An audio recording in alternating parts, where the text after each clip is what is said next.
Welcome to another episode of the Redeemed Man Podcast. I'm Nate Dewberry, the director of the Redeem, and today I have with me a special friend, Tim Maggart. Tim, welcome to the show. Thanks so much, Nate. I'm so glad to be here with you. Tim is a singer and songwriter, former military guy, just about everything you possibly think of. Married, 2 kids, and 3 grandkids, correct? Everything you can possibly think of. That's great.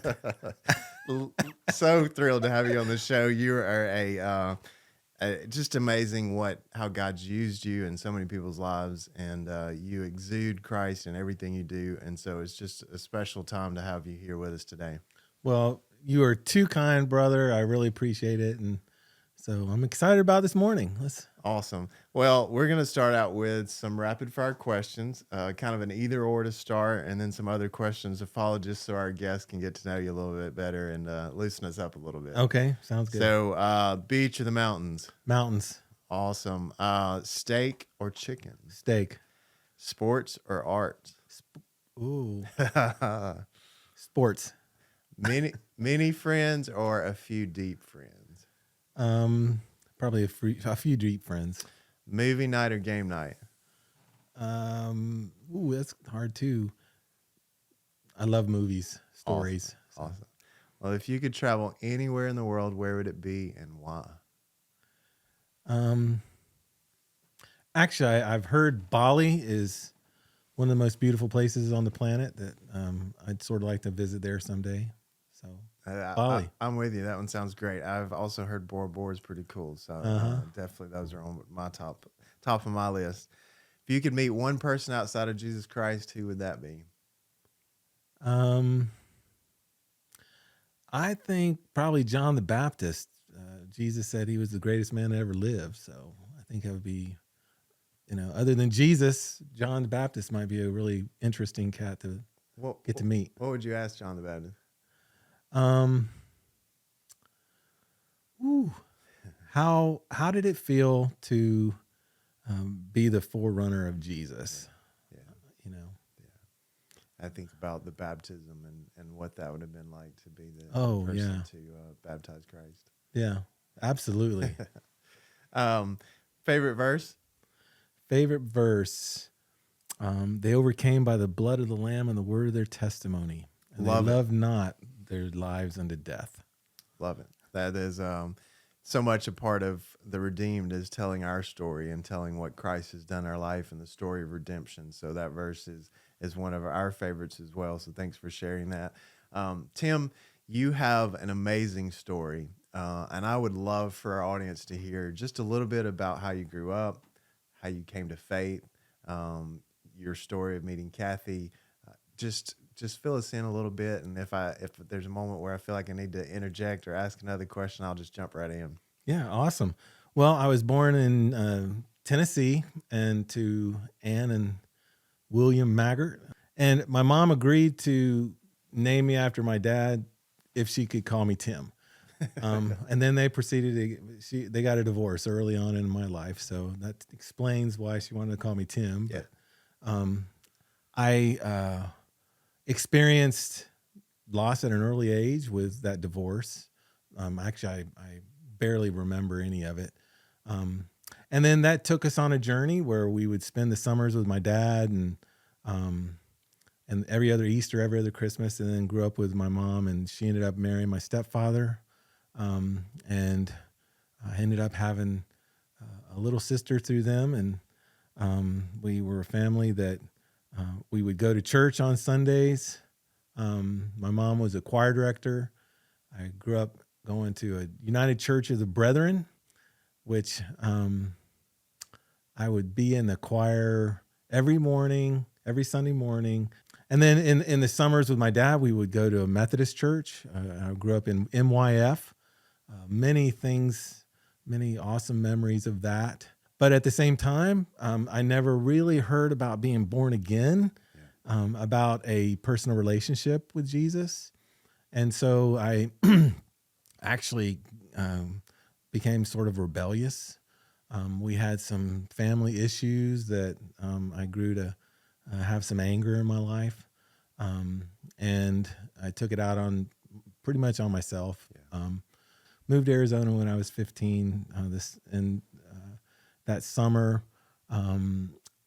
we said goodbye to my dad, and he ended up dying that fall. And we got a phone call. Actually, I'll tell you the truth. The last time we talked to my dad was we got in an argument and hung up on him, and then we got a call that he had passed. And my mom and dad didn't really ever learn the ability to co-parent, and so she wasn't in relationship with him. So she put me put me and my sister on a plane to go to the funeral. It was my first funeral ever, and I didn't know what to expect. Some good friends of ours, picked us up from the airport. They took us to the funeral home. I walked in, my aunt came out and said, "Well, you ready?" And I said, "Ready for what?" And she said, "Well, come on." And we walked in, and there was my dad laying there. I didn't know he was going to be laying there. So I sort of lost it there. After that experience, I went back to Arizona and sort of tried to, I guess, put everything out of my mind with, things that I probably shouldn't have been doing.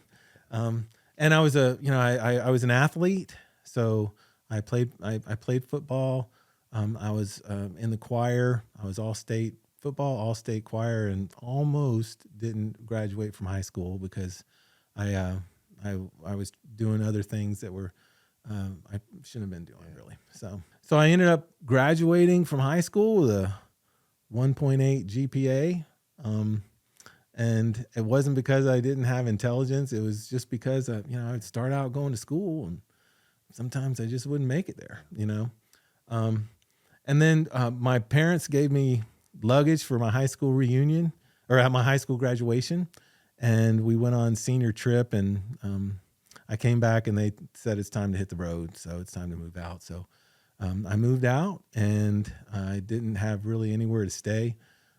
So I got a job at Alpha Graphics in the basement of Arizona State University Library. And I would go to work at 3:00, get off at 12. I would go over to a house of a friend of mine that at one point we had like 12 people and 3 dogs living in this 2-bedroom apartment. And I would stay there until my girlfriend's mom would go to work the next day. And I'd go over there and take a shower and sort of lived life that way for a little while until my sister moved into a apartment with 2 other guys. And she said, "Hey, you can move in with me if you want. We can share a room." So I did. And it was another, nonstop type party type house, college environment. And one night I was sitting there, seeing there's people passed out and bottles everywhere. And I just thought, man, I need a new life, And I was sitting there thinking, I cannot continue to live the way I'm living. I need a new life. And my sister had a Bible, and I opened up the Bible to John 3:3, where Nicodemus comes to Jesus and he says, "How do I enter the kingdom of God?" And Jesus said, "Well, you must be born again to enter the kingdom of God."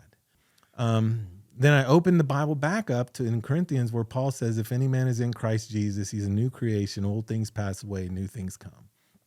So that was a miracle, I think, the way the Lord used the Bible to speak to my heart. One night I ran into a friend of mine, a good friend I played football with, and I said, we were going out to a party, and I said, "Hey, Kent, come on, we're going out to a party." He said, "Well, I don't do that anymore." And I said, "Why not?" And he said, "Well, I've been born again. Jesus changed my life, and I'm a new creation. I don't need to do that anymore." And I was like, wow, man, if Kent can do it, I can do it, right? And so one thing led to another, and I got down on my knees in my bedroom, and I just fully repented and asked Jesus to change my life. I wanted to quit everything I've been doing and become a new creation like the Bible said.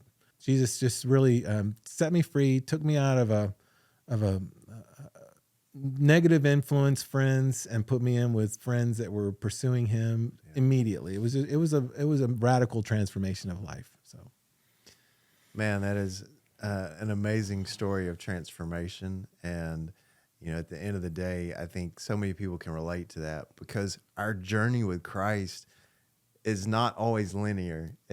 It's not a straight shot. We sometimes go off to the right and to the left, and like that good shepherd he is, he pulls us back in line gently. And it's even in your beginning of your relationship with him, you can see the Lord drawing you and pulling you and guiding you and directing you. And that's so beautiful just to see God's hand in your life, even in that season of difficulty. And it sounds like in a lot of ways, like a lot of men, you were coping from some real hurt in your life, from the brokenness of your family's relationship with your mom and dad, what happened with your father and him passing and being in a different place, and then all that you carried with showing up at a funeral when you've never been to one. So it sounded like in a lot of way, you were looking and grasping at a lot of things to fill that void, like so many of us do, because we can know about Jesus, but until we experience God as our Father and that relationship that Christ has and the Holy Spirit living inside of us,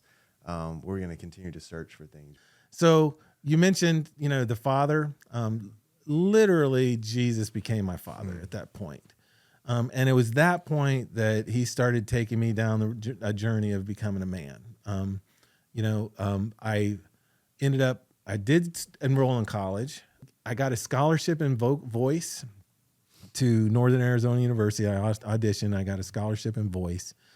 And Professor Weinsinger was the guy that gave me the scholarship.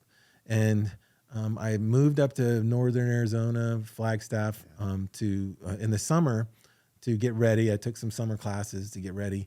And I heard about this Spanish immersion course that they have.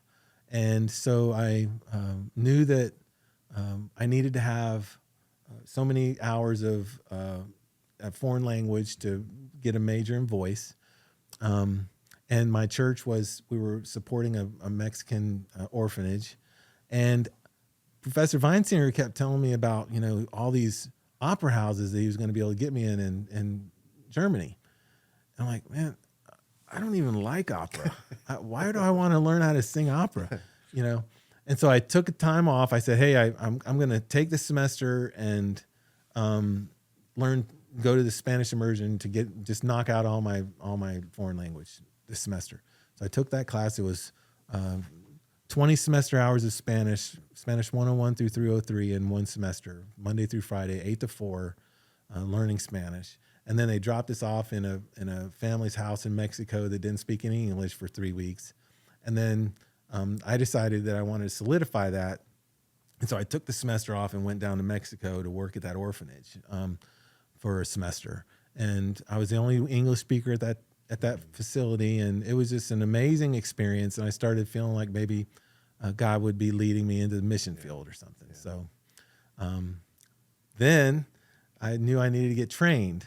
So I ended up going to this parachurch missions organization called Calvary Commission, and they have a year-long training, and then you go out for a year as a missionary. And so went through their program, and the Lord just really changed my life through it all.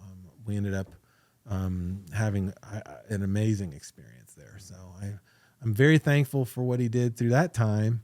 We had these hope crusades where we would see guys in prison get set free, and then they could parole out to our ministry to get discipled. And so I lived with, I had a friend that his dad told him, if anybody ever, threatens you, you kill him. And he ended up killing him. And he ended up, getting out before this life sentence was done. And I got to know him, and gang members. And I ended up, getting to, have a circle of friends there that God really redeemed, so. That's amazing to think about your journey, even in that season, and how you developed a love for ministry. Because for me today, I get to see that love for ministry in our local church. And I think that's one of the things that I think about when I think about you and your wife, is that love for God's people, a love for serving and ministering in the local church, helping people come to faith, helping people grow in their faith. So I know Kathy's a huge part of that ministry. Can you tell us how you met your wife and a little bit of that story? I really wish you could be here to be a part of that. Because, so she'd keep you straight, right? Yeah, that's right. So while we were, when I initially got saved and I was looking for a job, I ended up, a friend of mine was a carpenter, and he said, "Hey, we can hire you as a laborer," And so as I went out and interviewed for this job, the foreman said, "Well, what have you built?" And I said, "Well, nothing. I've never built a dang thing in my life." And in fact, I didn't tell him this, but my stepfather was one that was really good at fixing things and building things, and so anytime I would ever fix something, he would basically say, "Well, I'll fix it," And I felt like I didn't have that ability, and it was something that bothered me as a man. Yeah. And so I go out there, and I'm working in the Arizona heat in the summer, and the thing about carpenters is a lot of them think that everything they know is common sense. So if you don't know what they have, you don't have common sense, right? So they're yelling at me and calling me names and getting me up on walking on walls. I'm afraid of heights. I'm like sweat pouring in my eyes, and literally this job was part of Jesus taking me through a season of, setting me free from fear of heights, setting me free from my, insecurities of not being able to fix things or do things like that.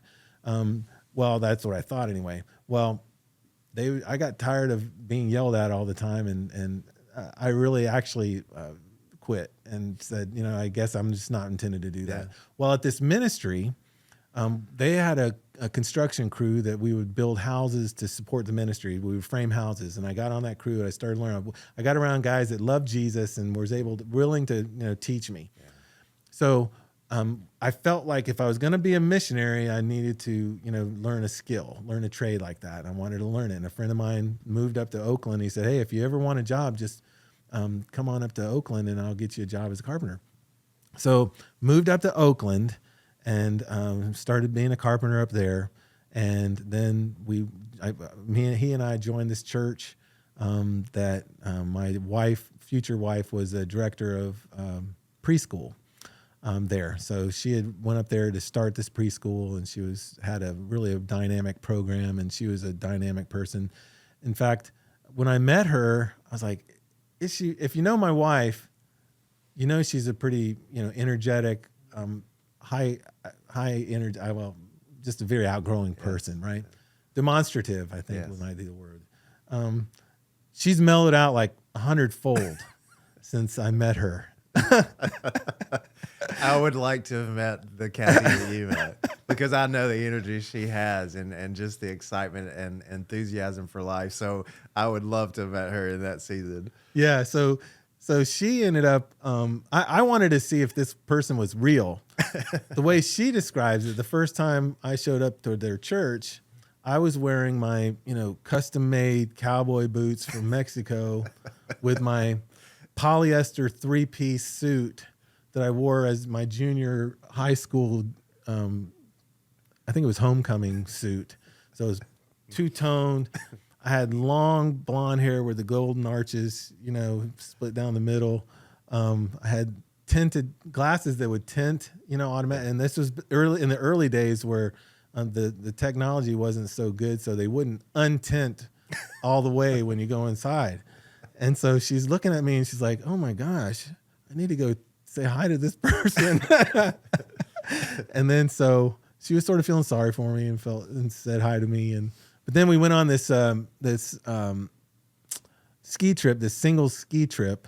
And the way she describes it, once she saw what was underneath that suit, she was all sold. And it definitely looked better then than it would probably now, I would imagine. So that's how we met. And then we started dating. And then one time we went on this ski trip, a snow ski trip. Yeah. The other one was a water ski trip. Okay. This is a snow ski trip. I was wondering when you went snow skiing and it's like she knew how you looked. I was like, right. Put those two together. This is water skiing. For the clarification. So we also served at our church as youth sponsors with our youth. And we would take them on snow ski trips and all these different things. And so we got to do ministry together as we were dating. And then one day we ended up going on the ski trip. In the middle of the week, we sort of skipped work because it was a rain day where we lived, and so we knew there was fresh snow. Yeah. And we went up skiing together, and we had a great time. And then I decided that, I was either going to have to marry this person or break up with her. And so I broke up with her. And so, that was an interesting time because Kathy doesn't deal with things like that very well. I mean, she couldn't just be my friend at church. Yeah. She couldn't just act like nothing was wrong. So I'm going to church. We're going to church together. We're still serving with these youth. And we're not dating anymore, and she's not showing me any kind of love or anything. She's not being very nice, actually. Not mean, but just not talking to me, So anyway, long story short, she called me up one day and said she needs to talk. And so we go to Red Robin and had some coffee. And as I was taking a sip of the coffee, she told me that she loved me. And I spewed my coffee out. And I wasn't really happy that she told me this, but I ended up realizing that I loved her too, and so I told her in the middle of Yosemite National Park on one night with this beautiful sky that I loved her, and then so we ended up getting married, having kids, and having 2 beautiful kids, Krista and Caleb, and then the journey continued. So wow. How long have you guys been married now? It was 36 years in February. 36 years. Congratulations. Thank you. I appreciate it. It's an amazing testimony. And we'll talk a little bit more about family, but I want to go back to your redemption. So one of the things we always ask our guests is, what does redemption mean to you? And I would love to hear what it means from you, because one of the things we often share is that redemption has a theological definition, but it's also very personal. And so I'd love to hear what redemption means for you, Tim. Well, when I first heard about the redeemed, you remember, I got together with you because I was just really excited about this whole concept of men encouraging each other and challenging each other in the redeemed. And I started thinking a lot of deep thoughts about being redeemed. And actually, as a songwriter, I ended up getting inspired to write a song about it. And so the hook in the song is, when I look in the mirror, I see redeemed. And all the things that means, the pain and the past and the shame, it's all just taken care of. I was bought and brought into a family, a spiritual family where Jesus is our Father. And so love to share that song with y'all. Yeah, that'd be great. He handed me a paper, I gave him $2. He was up on that corner, but not down on his luck. He wore his faith right there on his sleeve. In blood red letters was tattooed, redeemed. He said, I've been the clay that kept fighting the potter, the prodigal far from the arms of his father. Been right off the rails and on the wrong team. The last thing I thought I would be, his redeemed. My broken heart healed from the mess that I made. Redeemed. His word says I'm worthy of the price that he paid. Now I look in the mirror and see redeemed.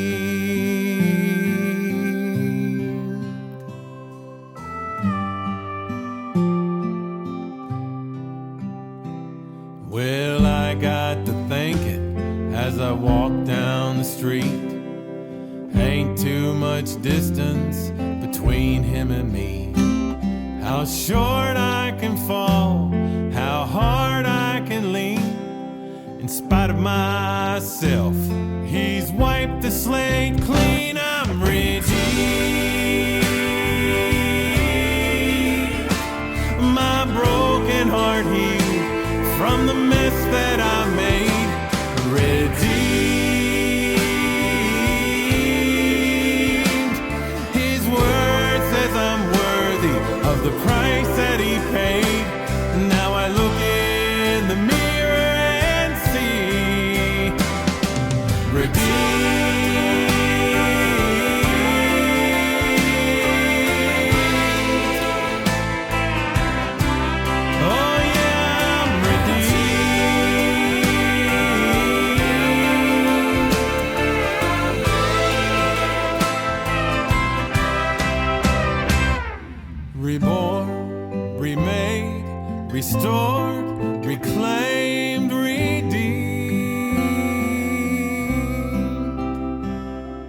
The pain, the past, the shame, all of that's redeemed. I'm redeemed. My broken heart healed from the mess that I made. Redeemed. His word says I'm worthy of the price that he paid. And now I look in the mirror and see redeemed.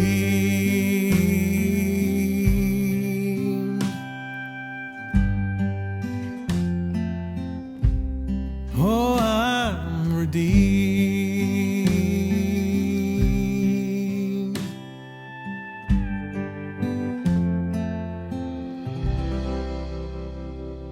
So, Tim, we've been talking about redemption and talking about family, talking about your story. I'd love to hear about the family legacy that you have tried to create. One of the things that we've been talking about in the last few weeks is just creating that home life. And one of the things that I think is so important in creating a family legacy, a spiritual legacy, is to understand that when we do that, the enemy is going to come against us. And just because we're pursuing that doesn't mean we're going to achieve it perfectly. Everybody has a different journey, just like we've talked about even in our own personal journey with Christ. I believe our home life and what we're trying to create in our family can look very different. And often there's bumps along the way. But I know that you've been intentional about trying to build a spiritual legacy for your family, and not only for your family, but others, and helping others experience that. Can you tell us a little bit about, in your own family, the things that you made a priority? Well, loving Jesus has always been a focus in our family. Loving each other, loving others. And there's definitely been challenges through the years, church challenges through the years that have had impact. At the same time, I firmly believe that as we put Jesus first, that as we devoted ourselves to prayer and to his word, that his promises are going to remain true. Yeah. And I think one of the legacies that I've left my children and grandchildren and great-grandchildren. I'm the first person in my lineage that has not been divorced. Mm-hmm. And so, and that's not something that we have definitely been at the end of our rope in our marriage. Yeah. But we were able to, by the grace of God and the mercy of his love, have been able to stay together. And so what I've seen in that, our son is an amazing dad and spouse and committed.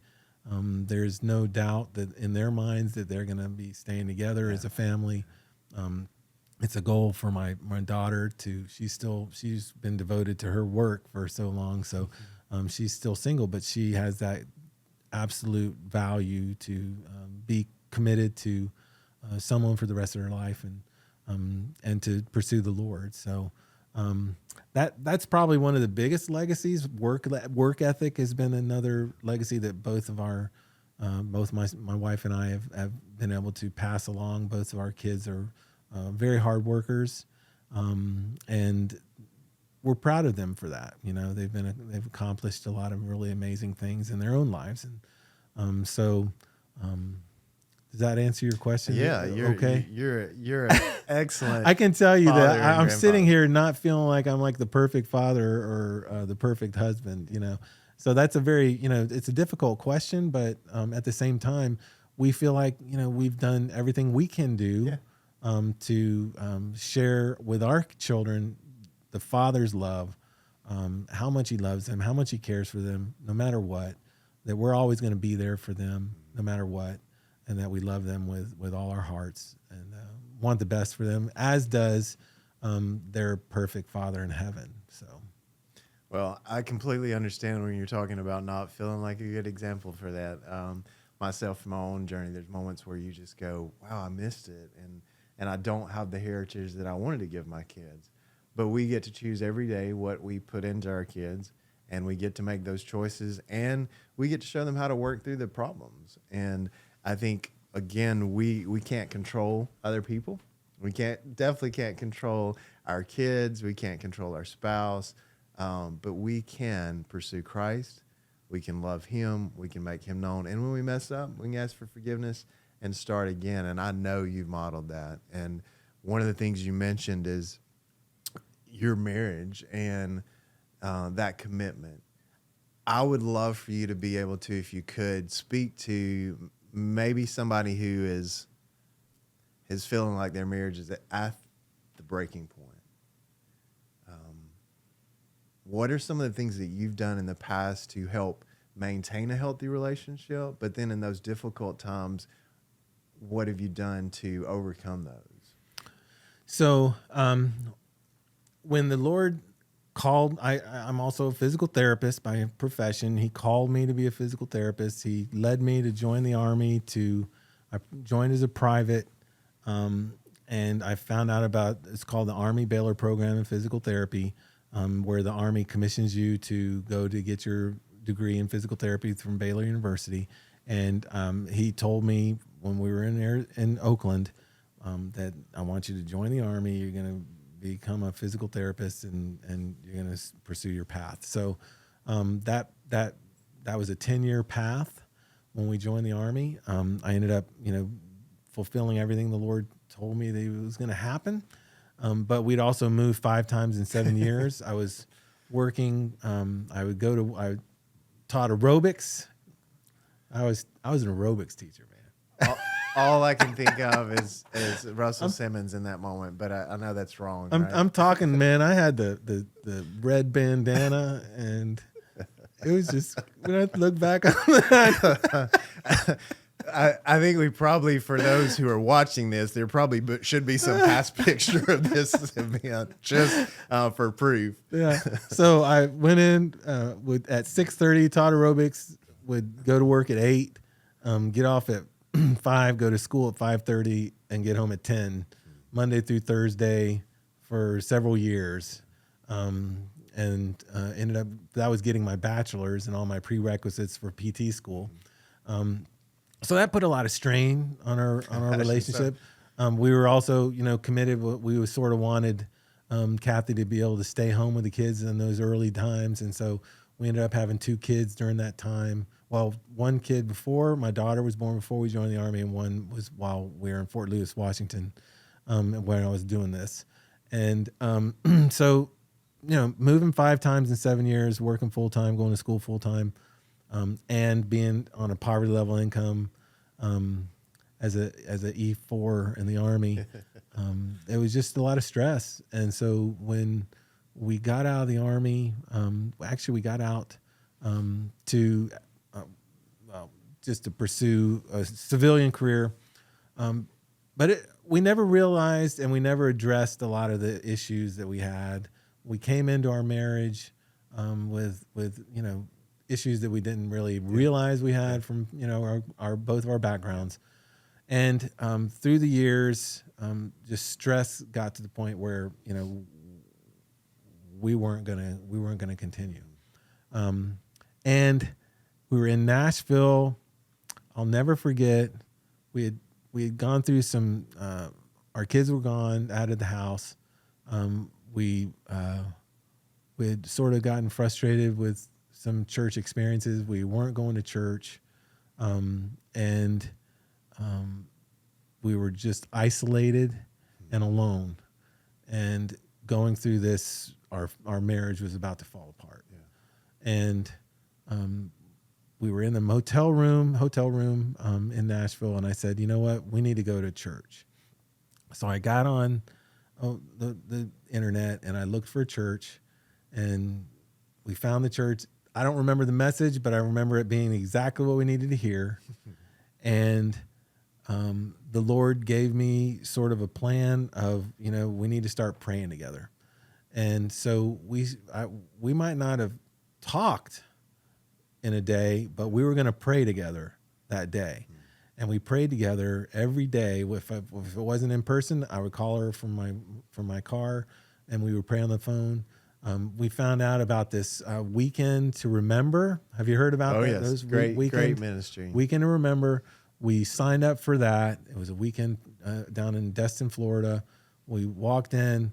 I told the person as we were signing in, I said, "Look, we're on our last thread here."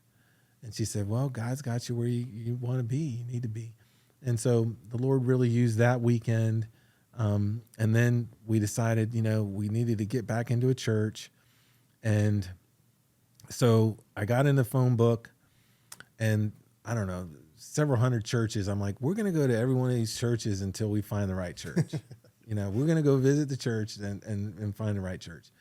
And a friend of ours told us about Church of the Highlands, and they had a campus in Opelika.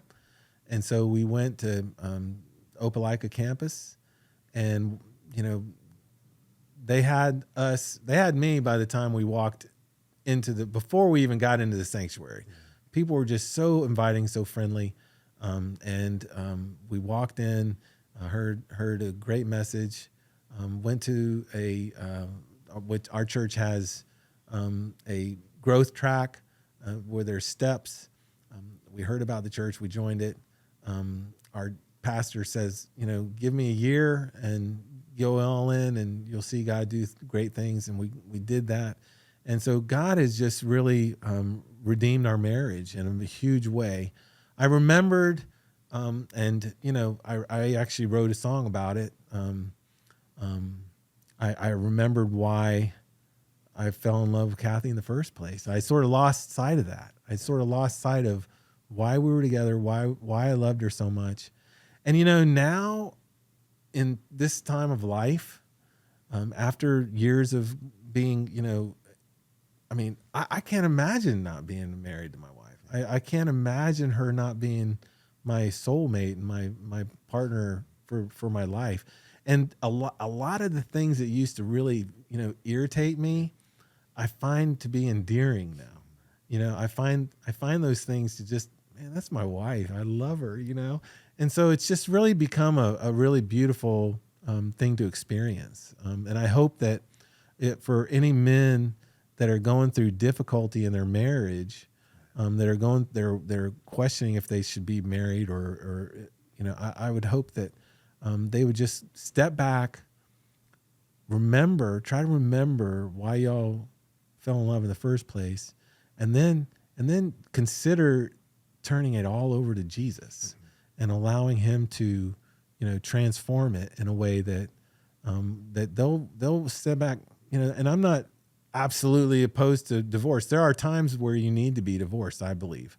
I believe there are times where in cases of abuse or cases of any kind of abuse, I think that is a reason to step back at least, But so many of us, you just get to that point where we don't want to do it anymore. And if you're in that situation, I hope that you would just consider allowing Jesus to step in and lead you. That's great, Tim. Endurance and commitment and stepping back and giving it over to Christ, and then stepping out of isolation. You guys mentioned sometimes you can get into a place where you're not sharing what's going on and the difficulty, and you feel like you're being fake to everybody around you, and that's not healthy. And I appreciate the vulnerability that you have, even in sharing y'all's story, and the honesty of which you share that, and the encouragement, because at the end of the day, you guys have endured. And I love what you said about praying. No matter, even if you couldn't talk, you could pray together. And I think oftentimes it's so easy to undervalue that. And yet, if we just take that one small step, it really does make a world of difference in our marriages. It saved ours. Prayer literally saved our marriage. And how do you hate somebody, or how do you plan on leaving somebody you're praying with? Yeah. You know what I mean? Yeah. And we still had arguments, and literally we would go days without talking. Yeah. But, we would pray. Yeah. So, well, you and Kathy are a powerful team together, and one of the things that you guys are especially passionate about is our country, marrying your faith and a commitment to patriotism. And I think you guys do such a good job at that. This particular episode is going to be released. You guys are listening to this. It's the Thursday before Memorial Day. And so it's a very special time in our country. And so I would love for you to share a little bit about how you developed that love. Obviously, I know you served in the military, but then what does your ministry look like? What are you doing now to help inform people about the history of our country? So I started I started doing home health in the Fort Benning area as a physical therapist, and so I found myself in the homes of highly decorated war veterans on a daily basis and their widows, and started seeing how they've sacrificed, and some of them got to the point where they can't change a light bulb, and so I found out about a local organization called House of Heroes, and they're an amazing organization that they do like minor home repairs for veterans and their widows. And I also, I got inspired as a songwriter and wrote their song, and then I ended up a friend of mine one Veterans Day. I said, I can track my lineage back to 1864. I have my great-great-great-grandfather's discharge papers from the Army, U.S. Army, hanging in my wall in my house. And every generation served in the Army. And so I said, man, it's just nice I love being a part of a lineage where I'm just one more link in that chain of freedom. And a friend of mine, co-writer, said, John D'Agostino is his name. He said, hey, let's write the song, A Link in the Chain of Freedom. We did. And then I contacted the National Infantry Museum. We partnered on a music video for that song. We've had over 500,000 views to that song, and it's opened. Those songs have opened doors for me. I felt like the Lord literally specifically said, "I want you to use your gifts and talents to honor and thank those who have served the country and have served in the name of freedom." And so. Doors opened. We ended up creating a show called the New American Freedom Train Show, where we took that show to 7 states and had amazing opportunities. My wife, I read this story about the 1947 Freedom Train, and it was coming out of World War II, coming out of the Great Depression. The Truman Foundation or Truman administration wanted to build this train, and they wanted to remind the nation of where we came from, to reinstill a sense of patriotism, and to sort of encourage people. Yeah. So they built this train. It was the first diesel engine of its time. They painted it white, put red and blue stripes on it. They loaded it up with 127 of our nation's documents and artifacts. They had a Marine contingent accompanying it, and they took it around the country for 18 months where millions of people got on board to be inspired and see these things that typically they would only see in the capital. And so when I read that, I was like, man, why don't I know that history? And so as a songwriter, I was inspired. I wrote the song Freedom Trains. I sent it out to small radio, inspirational country market. It ended up becoming number 9 on their inspirational country charts. And then my wife wrote the book, 1947 Freedom Train. And so now that's it's evolved to where she has 2 books that are for one that is for the K through 3, and then a second one is 3 through 5. She's a retired teacher, loves teaching reading, and loves history. And so she has developed Freedom Train for Kids. It's a publishing company for patriotic children's books. And so those 2 marry together to where we just want God to use our talents and our gifts to inspire children, to inspire adults, to remind people where we came from. I think that a big theme of the Bible, frequently God just says, remember what I've done. Yes. And if we would remember what God's done in our past, I think that we can move forward in a more healthy way. So, do you know the history behind In God We Trust? I remember vaguely some portions of it, but I'm sure you could tell me a lot better than my recall. It's really amazing. Coming out of the Civil War, God did a major move that led abolitionists to push towards abolishing slavery. I mean, I think 98% of abolitionists were Christians. That led to the abolition of slavery, and it was the steps to leaving our very dark history of that part of our country. Didn't eliminate it, but it was the steps towards moving towards freedom, right. More freedom, right. the true freedom. Right. So the Secretary of Treasury, along with a lot of congressmen, decided to put "In God We Trust" on our coin, to show the world, after we had lost 600,000 Americans in this horrible war, that in God we were going to trust for Him to rebuild our country. Then, coming out of World War II, we went into the Cold War, where we were going to be fighting what Reagan called one of the great Satans, where we had a nation of the Soviet Union that were committed to eliminating God from society, and so that was what we were dealing with in the Cold War. And Congress again got together and they said, "Look, we've come out of this great war. We're coming out of this difficulty in our country, and so we want to put 'In God We Trust' on all of our currency, to show the world that we are going to trust in God in rebuilding and in moving forward." And so I think that we're at another stage of that. Yes. And coming out of COVID, coming out of war on terror, so much. Our country has been through so much over these last several years, decades. That I believe that we need to remember what God has done in our country. We need to remember His goodness. We need to remember and honor the sacrifices taken to gain our freedoms and to defend our freedoms. And we need to, I believe, pray like never before that He will lead our country back to His founding principles of freedom. So, yeah, you mentioned prayer, and I think you guys are doing something around Prayers Across America, right? Can you tell me a little bit more about that? Yeah. Well, it's under. I wrote a song with a couple of hit songwriters that I know.